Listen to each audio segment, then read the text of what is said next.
you get thrown in as a rookie, you're I wouldn't say you're swimming, but you're catching up. Like there's a lot of things, a lot more responsibility that you're going to have than you had in college, and that's the case for him, like anybody.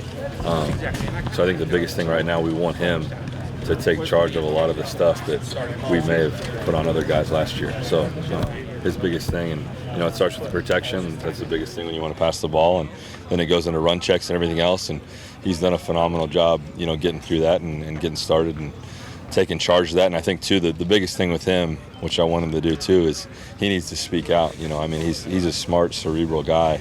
So the more he understands, ideally he's here, and this is a situation where this is his offense for the next 10, 15 years. So it needs to be his. He needs to put his stamp on it, and he needs to basically, have input on how we do things. Now, obviously, as coaches, Freddie's going to work his way down, and we'll do the trickle-down effect of what we're really going to do. But I'm excited to see how he continues to kind of let this thing evolve.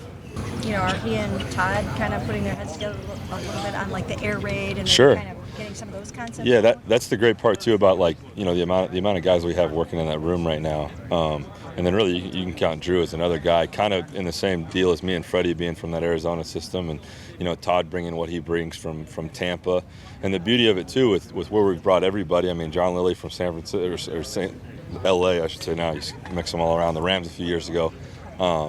And James Campen from what they do with the Packers. I mean, it's kind of interesting that we've been able to mix all that together and bring all that into one system right now. And that's where I'm really saying we need to take all that, because there's a lot. There's what we did last year. There's what Freddie has done in Arizona.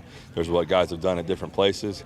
And it needs to all hit Baker however he sees it. So that's why I say when he continues to put his stamp on this thing, we get Odell in here, we get Jarvis ready to go. It's going to be something scary to watch. Right. He has an uncanny ability to react to things that happen on the field and play very quickly. I think the key for him is seeing things before they happen now. I think as he gets a better understanding of coverages, of pressures, he'll be able to look now and see it before it comes, instead of, he's so good at reacting at seeing on the run, has great instincts, can throw the ball, is accurate. But if he sees that and he can play on quicker timing, it just allows those guys to get more room to run and more space to move out there with, like we talked about, we get all the weapons that we have. It's going to be fun to watch. You mentioned Tyler Tettleton. You had a relationship with Baker beforehand. Yeah. How much has he